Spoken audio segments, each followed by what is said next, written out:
I never believed in things like this before, that weekend in October. I spent 30 years working as a construction supervisor in Detroit, dealing with facts, with blueprints, with things I could measure and build. I trusted what I could see and verify. That confidence is gone now.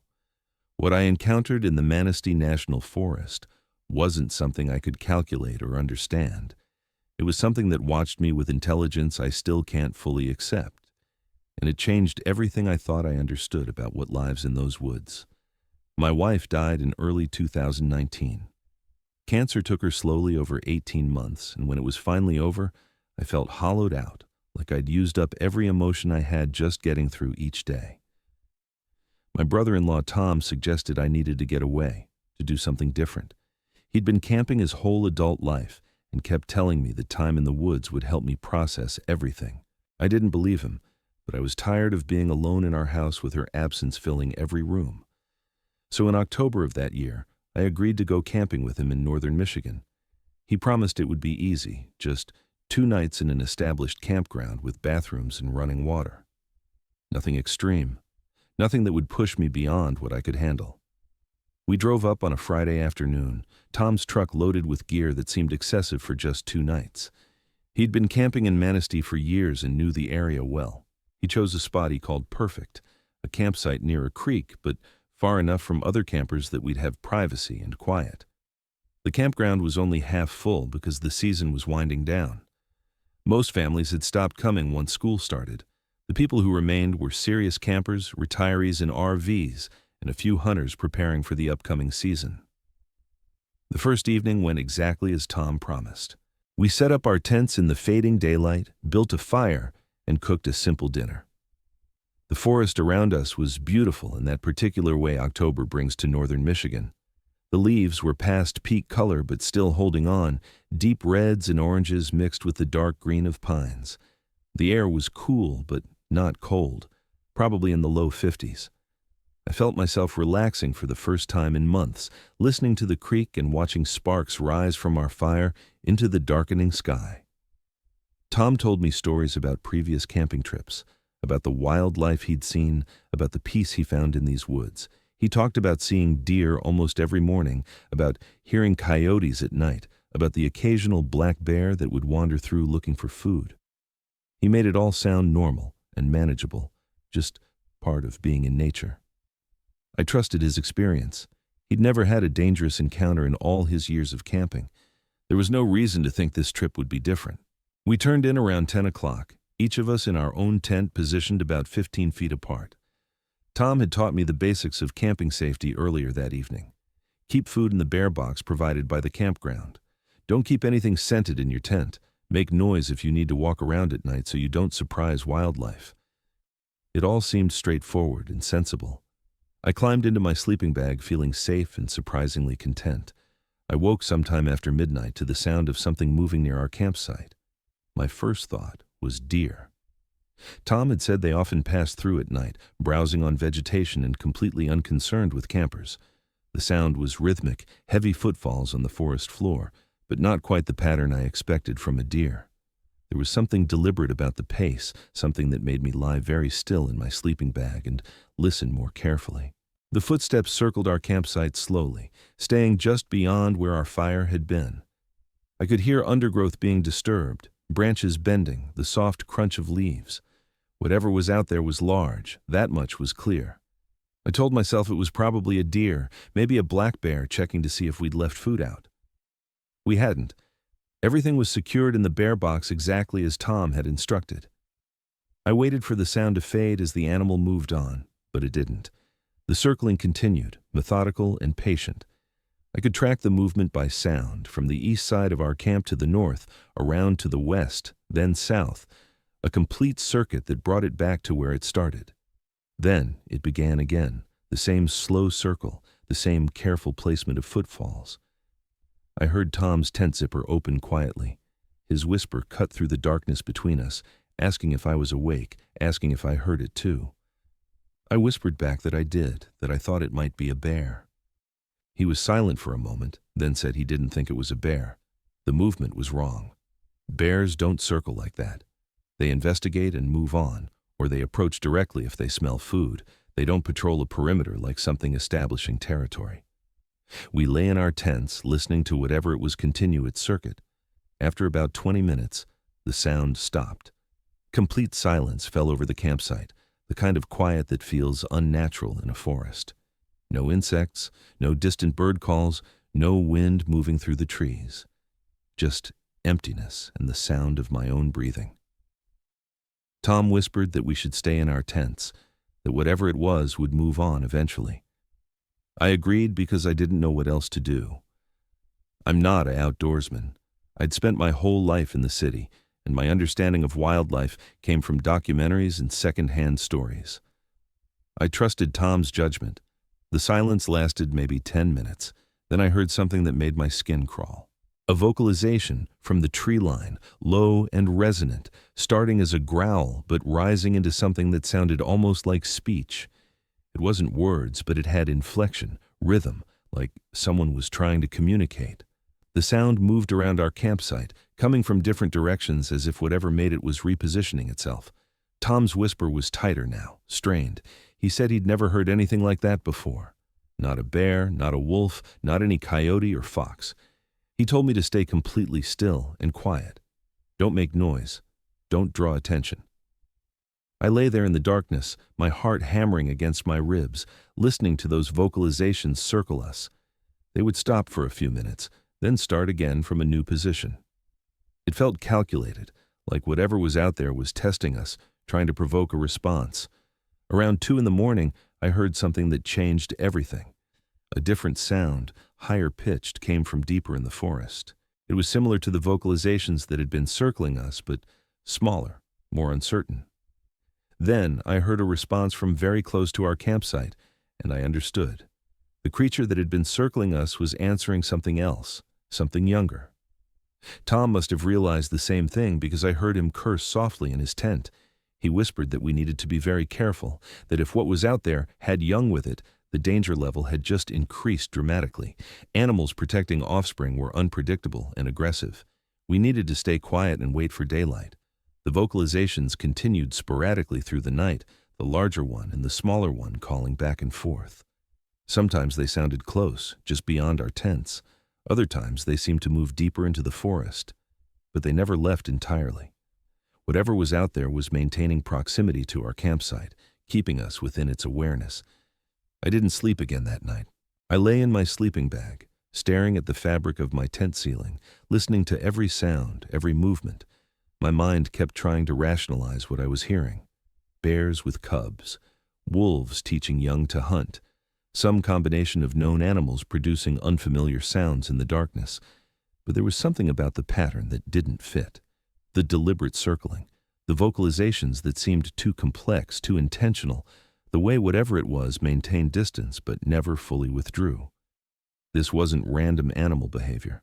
This felt like strategy. When dawn finally began to lighten the sky, around 6:30, the sounds stopped.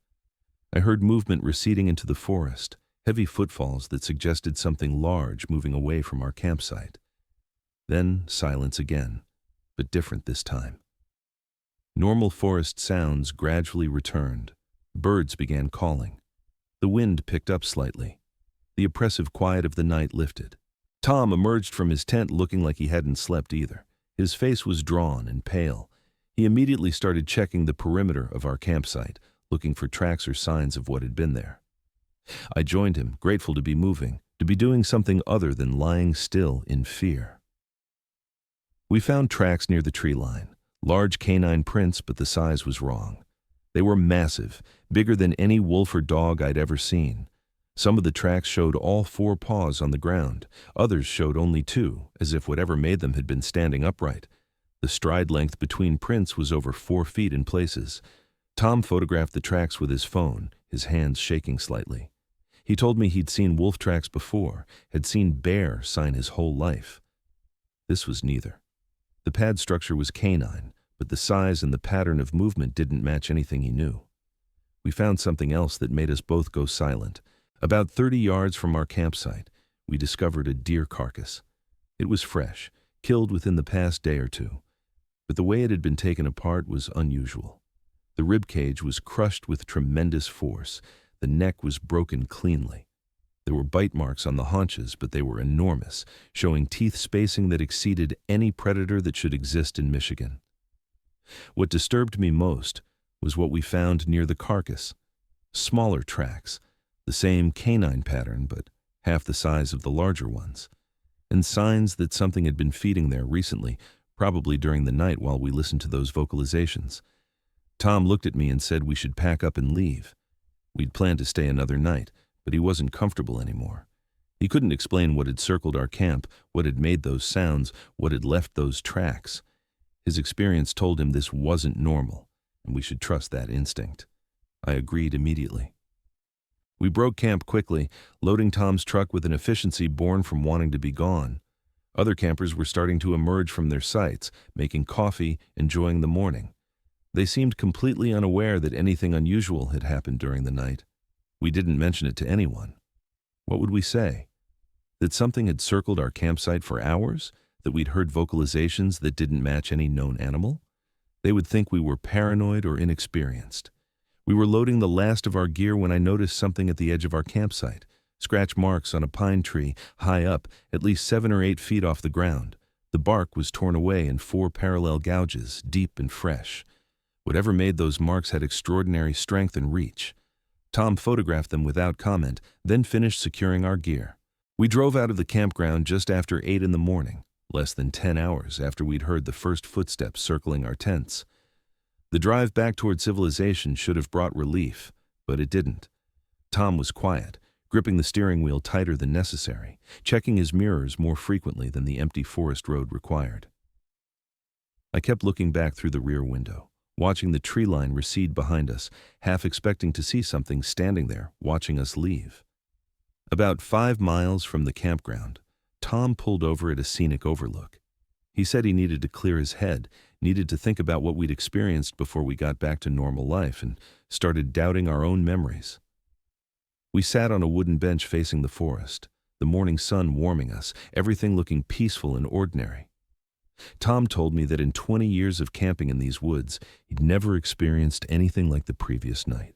He'd heard bears, had seen wolves at a distance, had listened to coyotes singing in the darkness. None of it compared to what had circled our campsite.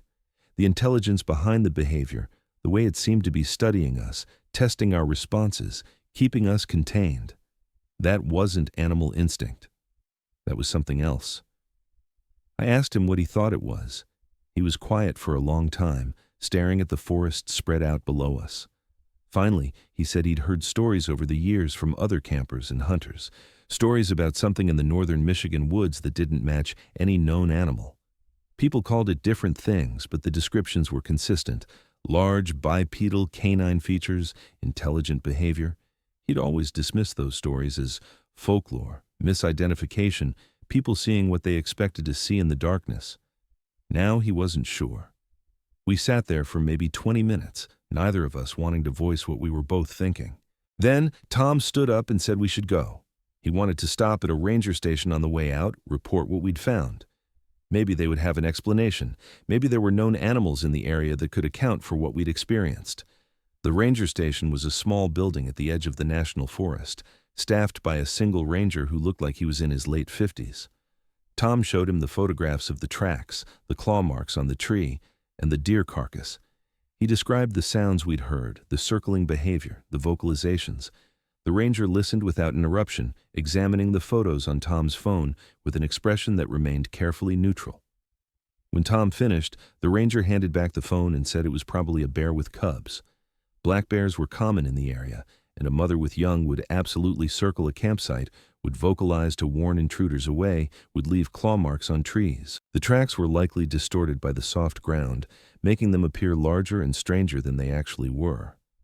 The deer carcass was just normal predation, probably killed by the same bear or possibly by wolves passing through the area. Tom started to argue, pointing out the specific details that didn't match bear behavior, but the ranger cut him off gently. He said people often misinterpreted wildlife encounters, especially at night when fear and darkness amplified everything. He assured us there was nothing unusual in the Manistee National Forest, nothing that posed a danger beyond the normal wildlife. He suggested we'd simply had an intense but perfectly ordinary experience with a protective mother bear. The conversation ended there. The ranger thanked us for reporting it, said he'd make a note in case other campers mentioned similar experiences, and wished us a safe drive home. We left feeling dismissed, our concerns reduced to the overactive imaginations of inexperienced campers who'd gotten spooked in the dark. Tom didn't say much on the rest of the drive back to Detroit. I could see him processing everything, trying to reconcile what we'd experienced with the ranger's explanation. I was doing the same thing. The rational part of my mind wanted to accept that we'd misidentified a bear, that darkness and fear had distorted our perception. But the memory of those sounds, the pattern of movement, the intelligence I'd sensed in how that creature behaved, all of it resisted that simple explanation. We reached my house in the early afternoon. Tom helped me unload my gear, and before he left, he made me promise not to let this experience scare me away from the outdoors entirely. He said he still believed nature was healing, that the woods offered peace you couldn't find in the city, but he also said he understood if I needed time before I was ready to try camping again. I thanked him and watched him drive away, then stood in my driveway looking at the camping gear I'd probably never use again.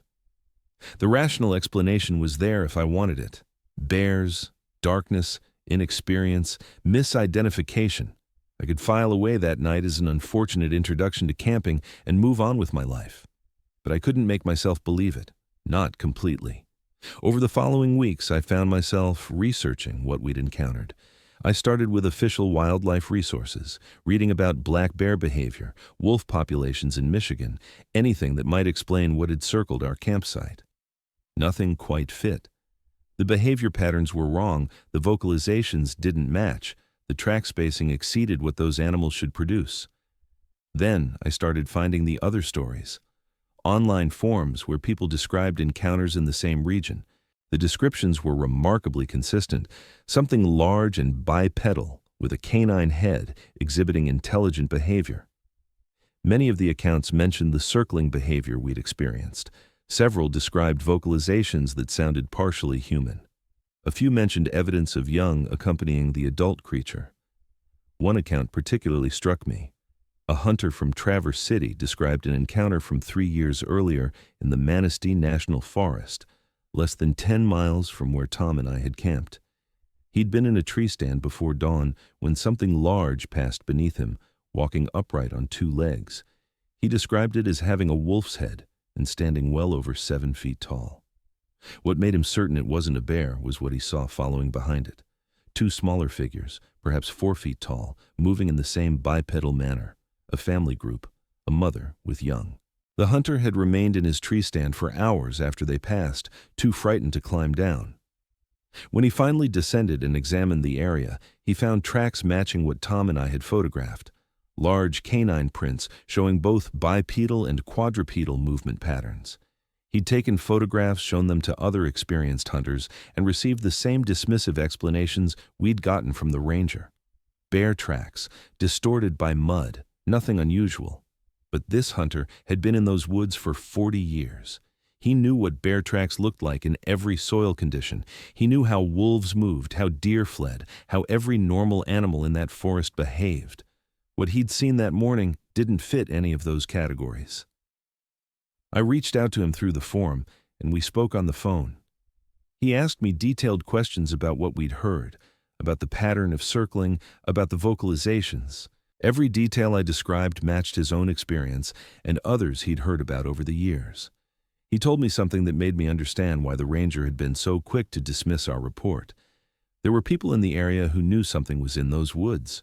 Rangers, longtime hunters, forestry workers who spent their careers in the national forest. They'd had their own encounters, or knew others who had. But there was an unofficial understanding that you didn't talk about it openly. You didn't file official reports that would draw attention or investigation. You learned which areas to avoid, which times of year were more dangerous, and you kept that knowledge quiet. He told me that October was a particularly active period. Whatever these creatures were, they seemed to be moving more frequently in autumn, possibly preparing for winter, possibly following deer migration patterns. And if you encountered one with young, the danger increased significantly. The protective behavior became more aggressive, more persistent. People who'd had those encounters uniformly described being watched, circled, studied, as if the creature was assessing whether they posed a threat to its offspring. That conversation changed how I thought about that night in the campground. We hadn't just stumbled across a random animal. We'd camped in the territory of something protecting its young. The circling hadn't been curiosity or aggression for its own sake. It had been a mother ensuring we weren't a danger, maintaining awareness of our position, ready to act if we threatened what she was protecting. The realization made the memory more disturbing rather than less. We'd been evaluated by something intelligent enough to make strategic decisions about how to handle our presence. It had chosen not to attack, but that choice implied it could have. We'd survived that night not through our own caution or preparedness, but because something decided we weren't worth the risk or effort. I never went camping again.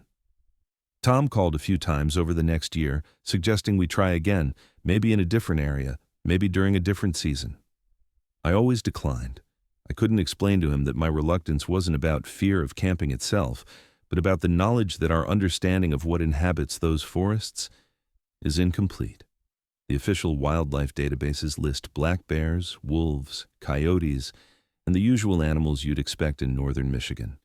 But they don't include what Tom and I heard circling our campsite that October night. They don't account for the tracks we photographed or the intelligence we sensed in that creature's behavior. The gap between official knowledge and what people actually encounter in those woods is wider than I'd ever imagined. I think about that night often, especially when I hear news reports about hikers going missing in national forests, about campers found dead in circumstances attributed to animal attacks. I wonder how many of those incidents involve the animals listed in the official reports, and how many involve something else entirely.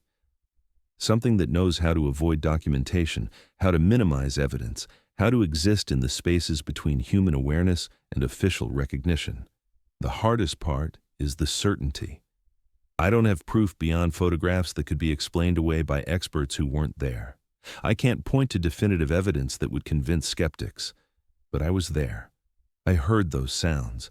I felt that presence circling our campsite with purpose and intelligence. I saw those tracks that didn't quite match what they should have been. And I know, with absolute conviction, that something walks upright in the Manistee National Forest. Something that protects its young with strategic patience. Something that understands human behavior well enough to assess threats and make calculated decisions.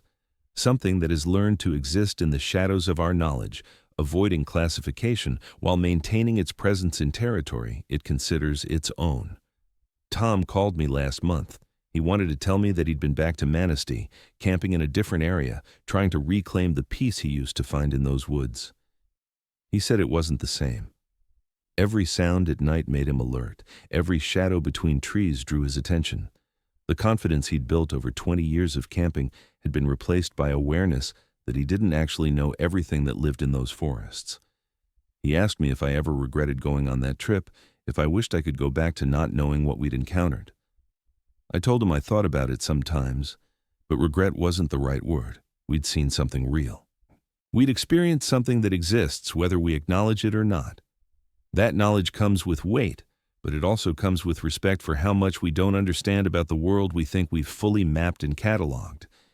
If you spend time in the forests of northern Michigan, particularly in October when the leaves are falling and the nights grow cold, pay attention to sounds that don't quite match the animals you know. Trust your instincts when something feels wrong, when the pattern of movement seems too deliberate, when vocalizations carry inflections that suggest more than simple animal communication. And if you hear something circling your campsite in the darkness, if you sense intelligence in how it moves and positions itself, understand that you might be sharing space with something protecting what it values. The best response is not investigation or confrontation, but quiet respect and distance. Some territories belong to creatures we haven't officially recognized, and they have lived there far longer than we've been drawing maps and establishing campgrounds. I don't tell many people about that night. The few times I've tried, I've seen the skepticism in their eyes, the polite dismissal disguised as open-mindedness. That's fine. I'm not trying to convince anyone. I'm simply sharing what I experienced, what I know to be true despite the absence of proof that would satisfy official channels. Something is out there in those woods, something that watches from the shadows and makes decisions about when to reveal itself and when to remain hidden. I encountered it once, and that was enough to change everything I thought I understood about the wilderness. Whether anyone believes me doesn't change what I know.